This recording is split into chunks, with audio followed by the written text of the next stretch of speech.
2025 IPL এর সব থেকে শক্তিশালী 4টি দলের কথা এই ভিডিওতে বলবো, এবং একটা যে পয়েন্টস টেবিল হয় এরকম যে 10টা দল কেমন পারফরমেন্স করতে পারে সব নিয়ে কিন্তু বিস্তারিত বলবো এই ভিডিওতে।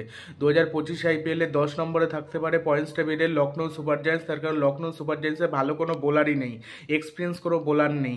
তারপরে যারা ব্যাটার রয়েছে, ব্যাটারের মধ্যে ভালো রয়েছে ঋষভ পান্তের মতো বড় বড় মাপের প্লেয়ার রয়েছে, Rishabh Pant, Nicholas Pooran, Marcus Stoinis একবার দেখে নিচ্ছি। মার্কাস স্টোইনিস বোধহয় নেই। লখনৌ সুপার জায়ান্টস টিমটা বলছি আমি। মার্কাস স্টোইনিস নেই, মিচেল মার্শ, ডেভিড মিলারের মতো প্লেয়ার রয়েছে, অ্যাডিন মাকরামের মতো প্লেয়ার রয়েছে, কিন্তু কি কোনো এক্সপিরিয়েন্স বোলার নেই। রবি বিষ্ণই, মায়াঙ্ক যাদব, আবেশ খান, আকাশদীপ আর মহসিন খান। বলতে গেলে মহসিন খানকে দলের নেতৃত্ব দিতে হবে, দলের না মানে বোলিংয়ের নেতৃত্ব দিতে হবে। এবার যেটা প্রায় সমস্যা, মহসিন খান নিজে ভালো বোলার, বাট তারও তো এক্সপিরিয়েন্স নেই, অত অভিজ্ঞতা নেই, সেই জন্য হয়ে গেছে সমস্যা। সেই জন্য আমার মনে হয় না লখনৌ সুপার জায়ান্টস বোলিংয়ে ভালো করতে পারবে বলে বোলিংয়ের জন্যই হয়তো বাজে করবে, এবং পয়েন্ট তালিকার আর কি, বা মানে তালিকার এই যে বা পয়েন্ট লিস্ট যাই হোক না কেন, পয়েন্ট টেবিল ওর নিচে একদম থাকবে লখনৌ সুপার জায়ান্টস, ঠিক আছে। আর 9 নম্বরে থাকতে চলেছে পাঞ্জাব কিংস একটা ভালো কাজ করেছে, শ্রেয়াস আয়ারের মতো সেরা একজন অধিনায়ককে কিনে নিয়েছে এবং দাম দিয়ে ওর জন্যই ভুল করেছে, ওই জন্যই দলটা অতটা তৈরি করতে পারেনি, এবং এই টিম নিয়ে ভালো করা একটু হলো পাঞ্জাবের মুশকিল হয়ে যাবে। পাঞ্জাব এই জন্য আমার মনে হচ্ছে 9 নম্বরে থাকবে, তার কারণ অতটা টিমটা শক্তিশালী লাগছে না।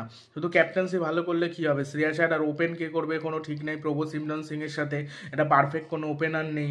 তারপরে বোলিংটা ভালো, আকাশদীপ সিং, চাহাল, লকি ফার্গুসন, বিজয় কুমার ভাসাক, ইয়াশ ঠাকুর, বোলিংটা ভালো, তার ব্যাটিংয়ের জন্যই হয়তো সমস্যায় পড়বে। ম্যাক্সওয়েল কোনো ম্যাচে খেলে, কোনো ম্যাচে খেলে না, কবে খেলবে কেউ বলতে পারে না। ম্যাক্সওয়েল এক সিজন খেলে, এক সিজন খেলতে পারে না।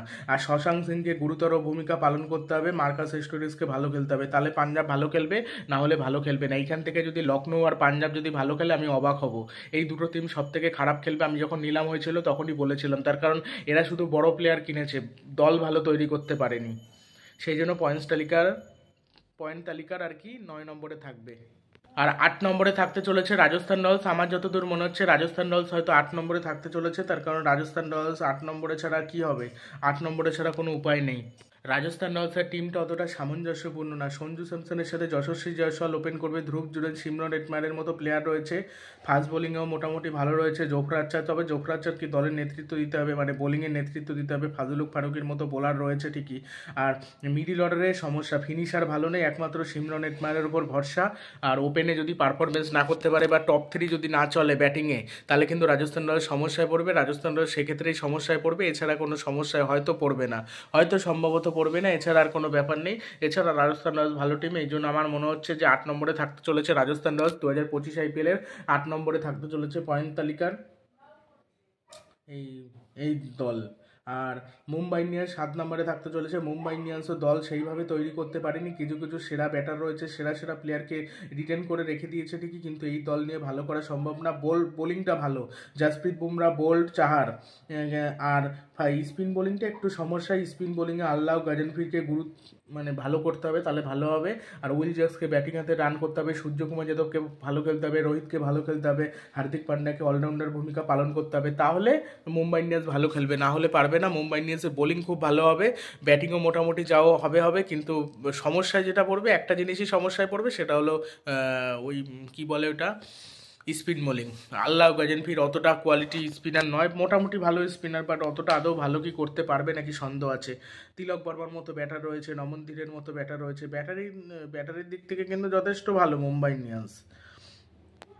6 নম্বরে থাকবে গুজরাট টাইটান্স, একমাত্র শুভমান গিল, সাই সুদর্শন আর বাটলার, এই 3 জন যদি খেলতে পারে ভালো খেলবে গুজরাট, না হলে একেবারে ব্যাটিংয়ে পুরো ধস নামবে।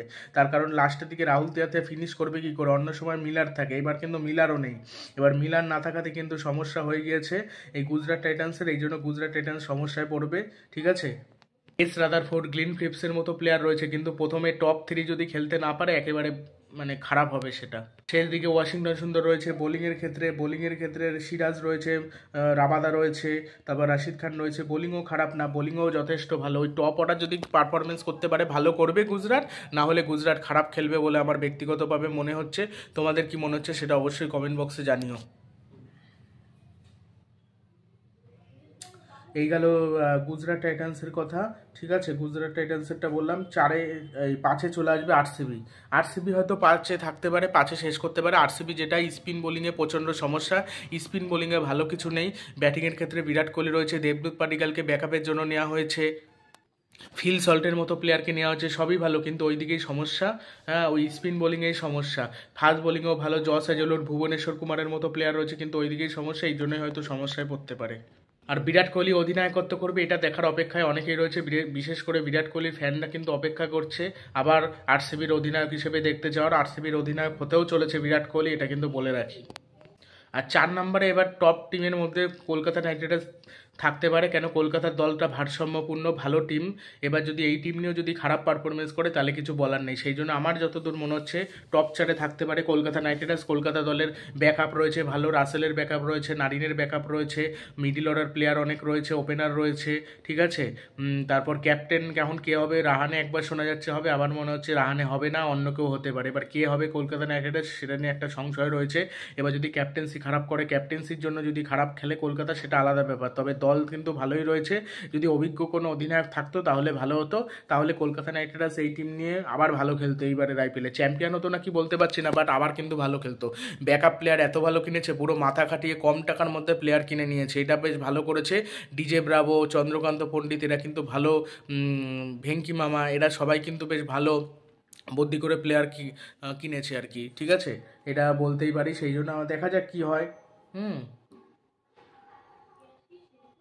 সেই জন্য কলকাতায় ভালো খেলা উচিত। 4-এ থাকবে কলকাতা নাইট রাইডার্স, আর 3 নম্বরে থাকবে দিল্লি ক্যাপিটাল। 3 নম্বরে শিওর আমি দিল্লি ক্যাপিটাল থাকতে চলেছে, তার কারণ দিল্লি ক্যাপিটালসের বোলিংয়ে সেরা সেরা টিন আটাররা যান, তার সাথে মিচেল স্টার, বোলিংটা কি সেরা। ব্যাটিংয়ের ক্ষেত্রে যদি না চলে, কেএল রাহুল, জ্যাক ফ্রেজার ম্যাকগ্রেক একটু হলেও, ক্রিস্টিয়ান স্টাফ যেহেতু মিডল অর্ডারে, ঋষভ পান্ডে একটু হলেও প্রবলেমে পড়বে, তার কারণ ঋষভ পান্ডে যে কাজটা করে দিত ওই কাজটার শেষ দিকে করতে হবে কার, অভিষেক পোরেল, হ্যারি ব্রোকের। এবার ওদের খেলার অতটা অভিজ্ঞতা নেই, সেই জন্য সমস্যা পড়বে ওই জায়গাটাই, একটু সমস্যা পড়বে। মিডিল অর্ডার আর ফিনিশার ভালো নেই বলেই সমস্যায় পড়বে। আর অক্সার প্যাটেল হয়তো ফিনিশ করে দেবে, কিন্তু আশুতোষ শর্মা এদেরকে খেলতে হবে, তাহলে ভালো হবে। বোলিং ভালো, বোলিং নিয়ে ম্যাচ জিততে পারবে। স্পিন বোলিংও ভালো, কুলদীপ, অক্সার রয়েছে, এদিকেও ভালো, কিন্তু ওই দিকেই সমস্যা।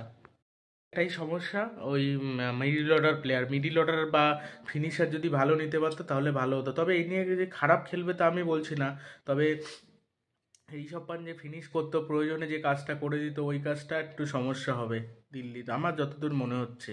ঠিক আছে, তবে উইকেট কিপিং করবে হয়তো এই যে কেএল রাহুল হয়তো উইকেট কিপিং করে দিতে পারে। ক্রিস্টিয়ান স্টাফ রয়েছে উইকেট কিপার, সে উইকেট কিপিং করতে পারে, তবে তাকে হয়তো ব্যাটার হিসেবে হয়তো খেলানোর চেষ্টা করবে। অভিষেক পোরেলের ব্যাটাতে রান করতে হবে, তাহলেই তো ভালো খেলবে, না হলে ভালো খেলতে পারবে না। 2 নম্বরে থাকবে Chennai super kings. Chennai super kings কিন্তু বোলিং খুব ভালো রয়েছে, বোলিংয়ে কিন্তু মাথিসা প্রাথিরানার মতো প্লেয়ার রয়েছে, খালিল আহমেদের মতো প্লেয়ার রয়েছে, মুকেশ চৌধুরীর মতো প্লেয়ার রয়েছে। খালিল আহমেদ, মুকেশ চৌধুরী এই দুটো প্লেয়ারের মধ্যে যে কোনো একটা প্লেয়ার খেলবে। আর মাথিসা প্রাথিরানার ব্যাকআপ কিন্তু ন্যাথান এলিস।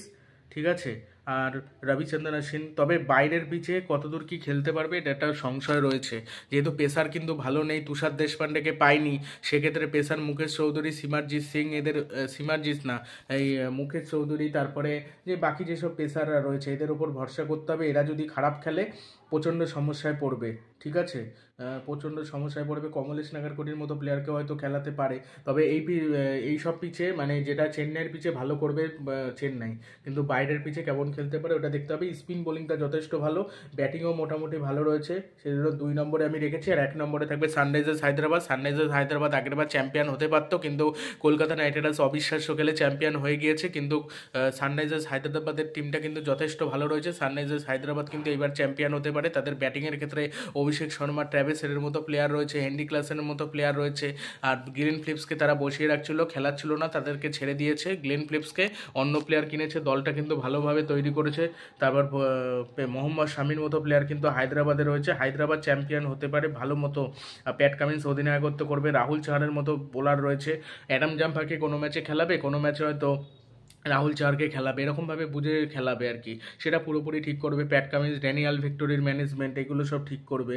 ব্রেন্ডন কার্সির মতো প্লেয়ার রয়েছে, যার কোনো অভিজ্ঞতা নেই। কামিন্দু মেন্ডিস ভালো খেলেছে, নীতিশ কুমার রেড্ডিকে ভূমিকা নিতে হবে। নীতিশ কুমার রেড্ডি যদি খারাপ খেলে তাহলে আবার সমস্যা। নীতিশ কুমার রেড্ডিকে ভালো খেলতে হবে, তাহলে ভালো হবে। হার্ষাল প্যাটেলের মতো প্লেয়ার রয়েছে, অনেক ভালো ভালো প্লেয়ার কিন্তু রয়েছে, এবার সেখান থেকে ভালো খেলতে হবে, তাহলে ভালো হবে। ভিডিওটি ভালো লাগলে চ্যানেলটি সাবস্ক্রাইব করবেন এবং ভিডিওটি শেয়ার করতে বলবেন না। তোমাদের মতে কি কে মানে কোন দল ভালো খেলতে পারে সেটা কমেন্ট বক্সে জানাও, এবং তোমাদের মতে পয়েন্টস টেবিল কীরকম হতে পারে সেটা অবশ্যই কমেন্ট বক্সে জানাও। সেটা 4 টিম কে হতে পারে এটা স্কোয়াড দেখে বললাম, এবার খেলা তো এখনও শুরু হয়নি। খেলা যখন শুরু হবে তখন বোঝা যাবে কে ভালো খেলে।